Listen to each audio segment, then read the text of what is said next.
பிறக்கும் விழா, விதியெல்லாம் மாற்றுகிற விழா.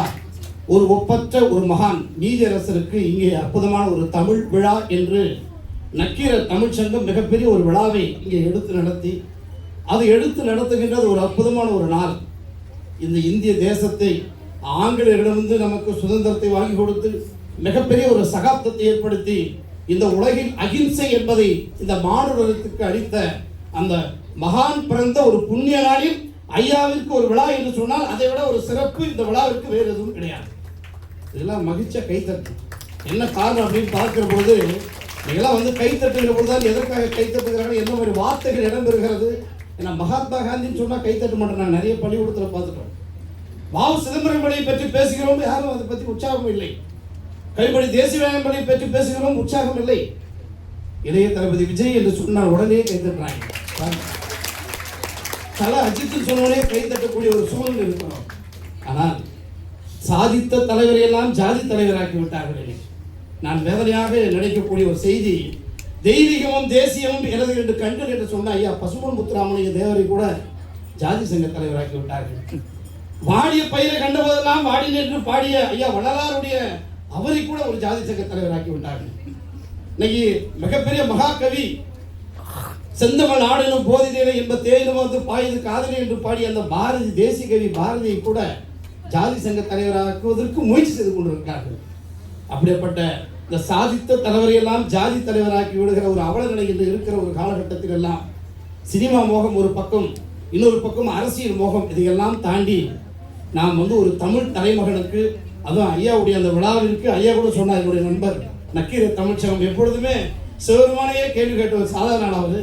அது மாதிரி ஒரு தமிழ் படித்த என்னை நிற்க வைத்து கேள்வி கேட்டார். நீங்கள் காலதாமதமாக வருகிறீர்கள், ஆனால் இந்த விழாவிற்கு வருகின்ற நான் ஒரு 2 புண்ணியங்களை எடுத்து வைத்திருக்கிறேன். என்ன அப்படின்னா, ஐயா மகாத்மா காந்தியினுடைய அந்த நினைவிடத்திற்கு சென்று அவரை வணங்கி என்னுடைய குடும்பத்தோடு வந்திருக்கிற ஒரு பெருமை எனக்கு இருக்கிறது. எல்லோரும் புத்தகை பையை பார்க்கிற பொழுது ஒரு தலைவன் மட்டும் தான் இறைப்பையை பார்த்தார். எல்லோரும் புத்தகை பையை பார்க்கிற பொழுது ஒரு தலைவன் மட்டும் தான் இறைப்பையை பார்த்தார். அவர்தான் பெருந்தலைவர் காமராசர். அந்த காமராசர் பிறந்த ஒரு ஊரிலிருந்து வந்திருக்கிற ஒரு பெருமை எனக்கு இருக்கிறது, விருதுநகரில் ஒரு பெருமை. அந்த மகான் தன்னுடைய குருநாதர் மகாத்மா காந்தி பிறந்த நாளிலே தன்னுடைய உயிர் நீத்த மிகப்பெரிய ஒரு மகான் ஐயா பெருந்தலைவர் காமராசர். அப்படிப்பட்ட அந்த 2 மாபெரும் தலைவருடைய நினைவிடத்திற்கு சென்று வணங்கி இங்கே நீதிபதியை வணங்குவதற்கு நான் வந்திருக்கிறேன். அவ்வளோ மகிழ்ச்சியாக இருக்கு. ஐயாவை பற்றி நான் சிறு வயதிலிருந்து பார்த்து கொண்டிருக்கிறேன், கேள்விப்பட்டிருக்கிறேன், சுவைத்துக் கொண்டிருக்கிறேன். அவர் பிறந்த ஒரு பூமிக்கே மிகப்பெரிய ஒரு சிறப்பு உண்டு. ஐயா கொடைக்கானல் காந்தி ஐயா நம்ம விட அவர் என்ன திறனாய்வு பண்ணி சொல்ல போறான் ஒரு வியப்பாக பார்க்கிறார். எப்பொழுதுமே மிகப்பெரிய ஒரு மேதை அவர், திறனாய்வாளர். அவர் ரசிப்பார், எங்கு போனாலும் பொங்கி நல்லா இருந்ததுப்பா அப்படின்னு சொல்லி சுவைப்பட பேசக்கூடிய ஒரு மகா மனிதர் அவர். அவர் பிறந்த அந்த பூமி இருக்கிறதே சிவகங்கை மண் பா, எப்படியாப்பட்ட அம்மா உச்ச நீதிமன்றத்தினுடைய புகழ்பெற்ற வழக்கறிஞர் அம்மையார் வேலஸ்ரீ அம்மையார் அவர்கள் வருகை தந்திருக்கிறார். நீங்கள் உண்மையிலே ஒரு கைத்தட்டுகளை தட்டி மாணவ கண்படிகள் எழுது என்று கைத்தட்ட வேண்டும். காரணம் என்ன அப்படின்னா, சமூக பணியில் அன்னை சாரதாவை, நீ கருவுற்றிருந்தால் 2-3 குழந்தைகளுக்கு தாயாக இருப்பாய், நீ கருவித்ததால் பல கோடி மக்களுக்கு தாயானா என்று திரைக்கவிஞர் பார்த்திபன் சொல்லியிருப்பார். அப்படிப்பட்ட கவிதைகளுக்கு பொருத்தமான ஒரு சகோதரி, வழக்கறிஞர், உச்ச நீதிமன்றத்தில் புகழ்பெற்ற ஒரு வழக்கறிஞர், ஆன்மீகத்திலும் தமிழிலும் தன்னை 2 கடந்து வாழ்கிற ஒரு அற்புதமான எங்களுடைய நக்கீரர் தமிழ் சங்கத்தினுடைய துணைத் தலைவர் அம்மையார் வேலஸ்ரீ அவர்களை வருக வருக என்று மீண்டும் ஒரு முறை கைத்தட்டலோடு வரவேற்று மகிழ்ந்தார். இந்த புண்ணிய மண் இருக்கிறதே ஒரு அற்புதமான புண்ணிய தேசம் இந்த சென்னை மண். சோழ நாடு சோறுடைத்து, பாண்டி நாடு முத்துடைத்து, கொங்கு நாடு அன்புடைத்து, சேர நாடு தந்தம் உடைத்து என்று சொன்ன பெரியோர்கள் ஒவ்வொரு மண்ணிற்கும் ஒரு சிறப்பை சொல்லியிருக்கிறார்கள். சோழ நாடு என்பது திருச்சி தஞ்சாவூர் பகுதியை மையமாக கொண்ட பகுதி சோழ நாடு. அங்கெல்லாம் பார்த்தீங்கன்னா நெல்கள் அதிகமாக விளைந்து இந்த உலக நாட்டிற்கு நெல்லை, அரிசியை ஏற்றுமதி செய்த ஒரு புண்ணிய தேசம் இந்த தமிழக மண்டலத்தில் 5 பெரும் மண்டலங்களாக நம்முடைய முன்னோர்கள் பிரித்து ஆட்சி செய்தார்கள். அப்படிப்பட்ட அந்த மண்டலம், தஞ்சை மண்டலத்தினுடைய சிறப்பு சோறு உடைத்து என்று சொன்னார்கள். சேரநாடு தந்தம் உடைத்து என்று சொன்னார்கள். கோயம்புத்தூர் பகுதியிலிருந்து, பொள்ளாச்சி பகுதியிலிருந்து கேரளா அப்பொழுது நம்மோடு இணைந்திருந்தது. அந்த பகுதிக்கு என்ன சிறப்புனா, சேரநாடு தந்தம் உடைத்து என்று சொன்னார்கள். காரணம், ஏழைகள் அதிகமாக இருக்கின்ற ஒரு அற்புதமான ஒரு புனித பூமி கேரளம். கடவுளால் படைக்கப்பட்ட புண்ணிய தேசம் கேரளா என்று சொல்வார்கள். இறைவனால் படைக்கப்பட்ட புண்ணிய தேசம் கேரளா என்று சொல்வார்கள். பரசுராமரால் படைக்கப்பட்ட புண்ணிய தேசம். அதற்கு என்ன சிறப்புனா சேரநாடு தந்தம் உடைத்து என்று சொன்னார்கள். இன்னொரு பகுதிக்கு சேலம், கோயம்புத்தூர், ஈரோடு, இந்த பகுதிக்கு என்ன சொன்னாங்க சிறப்பு அப்படின்னா கொங்கு மண்டலம் அன்புடைத்து என்று சொன்னார்கள். அதனால தான் இன்னைக்கு கூட போனீங்கன்னா வாங்க போங்க என்று மரியாதை நிமித்தமாக விருந்தோம்பலில் சிறந்து விளங்கக்கூடிய கொங்கு நாடு அன்புடைத்து என்று சொன்னார்கள். எதற்கும் இல்லாத ஒரு சிறப்பை இந்த பகுதிக்கு சொன்னார்கள். கடலூர் மாவட்டத்திலிருந்து ஆரம்பிச்சிங்கன்னா அதுக்கு அடுத்தது வேலூர் மாவட்டம், திருப்பத்தூர் மாவட்டம், ராணிப்பேட்டை மாவட்டம், வட சென்னை, தென் சென்னை, மத்திய சென்னை, இந்த பகுதியை எந்த பகுதிக்கும் இல்லாத ஒரு சிறப்பை தொண்டை மண்டலம் என்று வைத்தார்கள். சான்றோர் உடைத்து என்று சொன்னார்கள். தொண்டை மண்டலம் சான்றோர் உடைத்து என்று சொன்னார்கள். சோழ நாடு சோறு உடைத்து, கொங்கு நாடு அன்புடைத்து, சேர நாடு தந்தம் உடைத்து, தொண்டை நாடு சான்றோர் உடைத்து என்று சொன்ன பெரியோர்கள் மதுரை, சிவகங்கை மாவட்டம், திருநெல்வேலி, தூத்துக்குடி இந்த பகுதியை என்ன வைத்தார்கள்னா பாண்டிய மண்டலம் என்று வைத்தார்கள். அந்த சிறப்பு என்னன்னா பாண்டிய நாடு முத்துடைத்து என்று சொன்னார்கள். அப்படிப்பட்ட வீரமங்கை வேலு நாச்சியார் பிறந்த அந்த புண்ணிய தேசம், மிகப்பெரிய சேதுபதி அவர்கள் தோன்றி ஆங்கிலேயர்களுக்கு எதிராக போராடிய அந்த மகான் தோன்றிய ஒரு புண்ணிய பூமி சிவகங்கை மாவட்டத்தில் அன்புக்கோட்டை, அருவிக்கோட்டை, தமிழ் கோட்டையாய் பிறந்த ஐயா தேவக்கோட்டையில் பிறந்த ஐயா கற்பகம் விநாயகம் என்ற அற்புதமான பெயர். சில பேருக்கு அந்த பெயரால் சிறப்பு இருக்கும், சில பேருக்கு அந்த பெயரால் சிறப்பு வரும். கற்பகம் என்று சொன்னால் உங்களுக்கு தெரியும், சிவபெருமானுடைய ஸ்தல மரம் என்று சொல்வார்கள். அந்த கற்பக மரத்துடைய சிறப்பு என்ன தெரியுமா? எப்பொழுது பார்த்தாலும் 12 மாதங்களும் ஒவ்வொரு நாளைக்கும் ஏதோனும் ஒரு பூக்கள் பூத்து கொண்டே இருக்கும். சீசனை பொறுத்து சில நேரங்களில் நிறைய அந்த மரங்கள் முழுவதும் பூக்கள் பூத்து கொண்டே இருக்கும். ஒரு மரம் என்று சொன்னால் சில நேரங்களில் கால பருவத்துக்கு ஏற்ற மாதிரி சில நேரங்களில் பூக்கள் பூக்கும், சில நேரங்களில் இளையுதிர் காலம் வருகிற பொழுது பூக்கள் சிந்திவிடும். எப்பொழுதும் பிறருக்காக அர்ப்பணித்து மனம் வீசிக்கொண்டிருக்கிற ஒரு மரம் என்று சொன்னால் அது கற்பக மரம் என்று சொன்னால் அது மிகையாகாது. அதையே தன்னுடைய பெயராக தன்னுடைய தந்தை தாயார் அவருக்கு சூட்டி இருக்கிறார் என்று சொன்னால் தன்னுடைய வாழ்நாள் முழுவதும் தமிழை எப்படி உச்சரிக்க வேண்டும், தனி செயல் தனி தமிழ் எப்படி உருவாக்கப்பட வேண்டும், கலை சொற்கள் எப்படி உருவாக்கப்பட வேண்டும். இன்று நாம் கணிப்பான் என்று வைத்தோம். கம்ப்யூட்டர் சயின்ஸ் கணிப்பான், கணிப்பொறி, கணினி என்று வடிவமைக்கப்பட்டு கலை சொற்கள் உருவாக்கினோம் என்று சொன்னால் அதற்கெல்லாம் மூல காரணம் ஐயா பெயரை சொல்வதற்கு எனக்கு வயதில்லை, அவருடைய பாதங்களை வணங்கி சொல்கிறேன், ஐயா கற்பக விநாயகம் தான் என்று சொன்னால் இதெல்லாம் கை தட்டி மகிழ்ச்சி தெரியும். உலகத்தில் சாதனை இதெல்லாம் மாணவ கண்மணிகள் தெரிஞ்சுக்கணும், மாணவ கண்மணிகள் தெரியும். ஒரு இடத்தில் ஐயா மேடையில் இருக்கும் பொழுது நான் பேசியிருக்கிறேன், நன்றாக ஞாபகம் இருக்கிறது. ஏன்னா அவரெல்லாம் மூத்தவர், மிகப்பெரிய ஞானி, மிகப்பெரிய மகான்களை கண்டவர், என்னை போன்ற சிறு சிறு பிள்ளைகளையும் கண்டிருப்பார். அவர் ஐயாவுடைய அந்த நிகழ்வில் கலந்து கொள்கிற ஒரு செய்தியை சொன்னேன். அவர் வேதனையோடு சொன்னார், இன்று குடும்பத்தில் இருப்பவர்கள் தமிழை உச்சரிக்கிறார்களா தம்பி? வேதனைப்பட்டார். ஒரு சம்பவத்தையும் எடுத்துரைக்கக்கூடிய ஒரு காரணம் எனக்கு வந்தது. ஒரு பள்ளிக்கூடத்திற்கு சென்றேன், நானே போனேன்.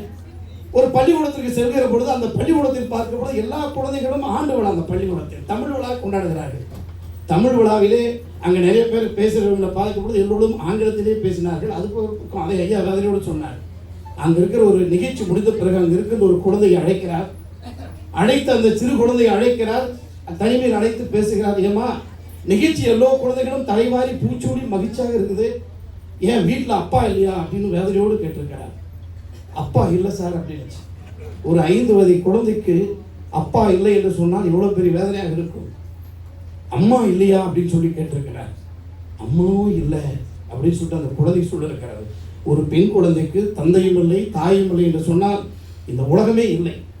இப்படி வேதனையோடு கேட்க, சரிம்மா வீட்டில் வேறு யார் இருப்பது அப்படின்னு சொல்லி கேட்க, அந்த குழந்தை சொல்லியது, வீட்டில் உன்னை பார்ப்பதற்கு யாரம்மா இருக்கிறாங்க, யாருமே அப்பாவும் இல்லை அம்மாவும் இல்லைன்னு சொல்லி கேட்கிற பொழுது அந்த குழந்தை சொல்லியிருக்கிறது, வீட்டில் டாடி மம்மி மட்டும்தான் சார் இருக்கிறாங்க அப்படின்னு சொல்லி. காரணம் என்ன அப்படின்னு பார்க்கிற பொழுது அன்பிற்கினர்களே, இன்னைக்கு எல்லாம் பார்க்கிற பொழுது வீட்டில் அப்பா அம்மா என்று கூப்பிடுவதை அவமானமாக இருக்கிறோம். டாடி என்று சொன்னால் ஸ்பானிஷ் மொழியிலே பாறை என்று பொருள், மம்மி என்று சொன்னால் எகிப்து மொழியிலே பதப்படுத்தப்பட்ட பிணம் என்று ஒரு பொருள். ஆனால் இன்னைக்கு நம்மளுக்கு என்ன வேதனைனா, அப்பாவை பார்த்து முகம் தெரிந்து பார்க்கின்ற அப்பாவை டாடி டாடி பாடையே பாடை என்று சொல்கிற பொழுது அப்பாவுக்கு அவ்வளோ சந்தோஷம். நான் பெத்த பிள்ளைய நான் பாடன்னு கூப்பிடுவேன், தாய் சந்தோஷம். என்ன பிணமே பிணமே என் மக கூப்பிட்றாப்பா. அப்படி ஒரு அவல நிலை. இதையெல்லாம் கண்டுதான் எங்கள் ஐயா நீதியரசர் கொதிக்கிறார். இதற்கு தனித்தமிழை எப்படி உருவாக்க வேண்டும், தூய தமிழ் சொற்களை எப்படி கையாள்வது, கலை சொற்களை எப்படி கையாள்வது என்று அவர் ஆய்வு தமிழில் இருக்கிற பொழுது மிகப்பெரிய ஆய்வு எல்லாம் நடத்தி ஐயா அவை நடராஜன், மிகப்பெரிய சான்றோர் பெருமக்கள், ஆசா ஞான சம்பந்தம், டாக்டர் ஆ அறிவொளி, இவர்களெல்லாம் இணைந்து பல்வேறு சாதனைகளை அந்த சிவகங்கை மண்ணிலே பிறந்து இன்று உலக நாடுகள் முழுவதும் தம்முடைய தமிழினுடைய அந்த ஆர்வத்தை, அதாவது இந்த நாட்டினுடைய மிகப்பெரிய தூணாக இருப்பது அந்த நீதி, அந்த நீதி அரசராகவே வாழ்ந்து இன்னைக்கு பார்த்தீங்கன்னா பூவிலி புன்னகை புரிந்து புதுமைகள் ஓடி அறிந்து எவ்வளோ அழகாக சிரித்து கொண்டு சப்பாரி போட்டு நினைச்சு பாருங்க. எல்லாம் ஒரு சாதாரணமாக ரெடி ஆகிது பாருங்க முடி. அப்படி ஐயா கேட்டாங்கன்னா பங்கு கூட்டியான ஒன்றும் இல்லை, நேரம் இல்லை, ஓடிட்டே இருக்கும். ஆனால் இன்றைக்கும் பாருங்கள் ஐயா அந்த கண்ணாடி போட்டுன்னு அழகாக ட்ரெஸ் மாட்டை போட்டுன்னு இதெல்லாம் நாங்கள்லாம் தெரிஞ்சுக்கணும். இந்த இளைஞர்கள் தெரிஞ்சுக்கணும். ஆள் பாதி ஆடை பாதி. தன்னுடைய வாழ்க்கையில் அவர் அளித்த நீதிகளும் வெண்மையாக இருந்தது, அவருடைய உள்ளமும் வெண்மையாக இருந்தது, அவர் அணிந்திருக்கக்கூடிய நிறமும் வெண்மையாக இருக்கிறது என்ற ஒரு விஷயத்தை சொல்லி காலத்தின் அருமை கருதி எங்களுடைய நக்கீர பின்னாடி நிற்கிறார் அப்படின்னா முன்னாடி வந்தால் தாக்கு பிடிக்க முடியாது. கேட்டுவார் கூட சொல்றேன் இன்னும் 12 நிமிடம் என்று அவர் கேட்கிறதுக்கு முன்பே, ஏன்னா எங்கள் ஐயா எங்களுடைய பொதுச் செயலாளர், என்னுடைய நண்பர், 27 ஆண்டுகளாக தொடர் நட்பாக இருப்பதும் என்னுடைய வெள்ளி விழா நாயகன், நட்பிற்கு வெள்ளி விழா நாயகன் ஐயா செரியன் குமாரசாமி அவர்களுக்கும் என்னுடைய தாழ்வான அந்த வணக்கத்தையும் மகிழ்ச்சியும் தெரிவித்து, மேடையே மிக அற்புதமான முறையிலே மிகப்பெரிய சான்றோர் பெருமக்களாலும் அமர்ந்து கொண்டிருக்கிறீர்கள். மிகப்பெரிய அந்த ஆத்மீகமாக இன்னைக்கு ஐயாவுடைய அந்த தமிழ் விழாவிலே கலந்து கொள்ளக்கூடிய வாய்ப்பு அடியேன் பொங்கி பெருமாள் கிடைத்திருக்கிறது. எங்களுடைய பூக்கட்டூர் பேரவை நக்கீர தமிழ்ச்சத்துடைய மகளிரணி அம்மையார் காஞ்சனா அம்மையார் அவர்கள் இந்த விழாவுக்கு வந்திருக்கிறார்கள்.